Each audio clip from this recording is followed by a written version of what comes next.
There's a specific kind of exhaustion that comes from being constantly aware of your own skin. Not in a way you might notice a new scar or the way sunlight catches your hand, but in the way prey knows it's being watched. That's how I lived for 28 years, hypervigilant, hypervisible, and somehow still invisible. I was 7 the first time someone clutched their purse tighter when I walked past. I didn't understand it then.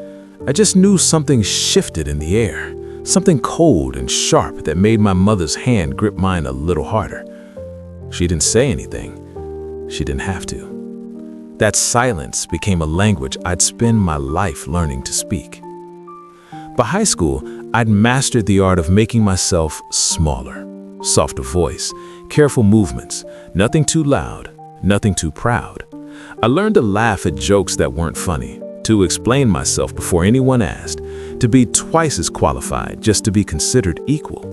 I carried excellence like armor, thinking if I was good enough, smart enough, successful enough, maybe then I'd just be enough.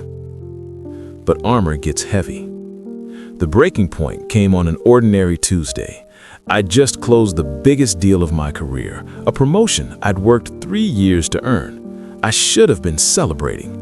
Instead, I was standing in my boss's office, listening to him say, "We just think Marcus might be a better cultural fit for the leadership team. You understand, right? It's nothing personal."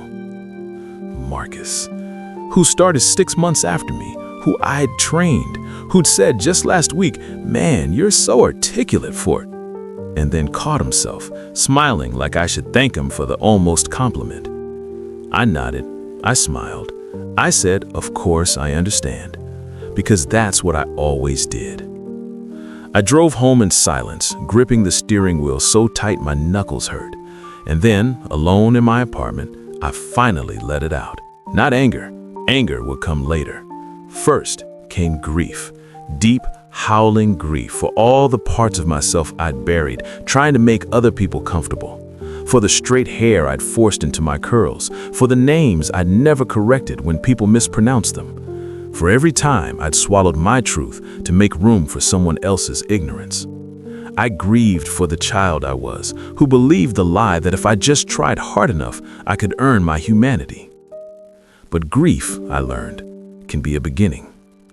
The next morning, I called my grandmother, the woman who'd marched in the 60s, who'd raised 5 children in a country that tried to convince her they weren't worth raising. Her voice was steady, weathered with wisdom.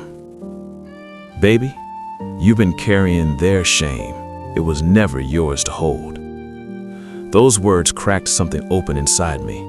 I started therapy, real therapy, with a Black woman who understood without me having to explain. We talked about inherited trauma, about survival strategies that no longer served me, about the difference between healing and simply coping. I found community, people who saw me fully and still chose to stay. We shared stories late into the night, comparing scars, laughing at the absurdity, crying at the weight. And in their presence, I began to remember something I'd forgotten. I was never the problem. The system was broken, not me. Their discomfort was theirs to manage, not mine to fix. My Blackness wasn't something to apologize for. It was something to celebrate, to honor, to protect. Healing wasn't linear. Some days I still felt that old exhaustion creeping back, but now I recognized it for what it was.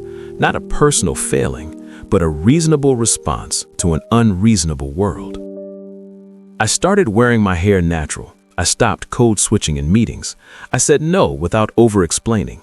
And when someone asked if I was sure I wanted to take up so much space, I looked them in the eye and said, absolutely.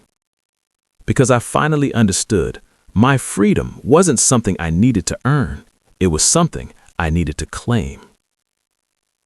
The weight is still there sometimes, but now I carry something else alongside it. My grandmother's strength, my community's love, and my own hard-won truth. I am enough. I have always been enough, and that was never up for debate.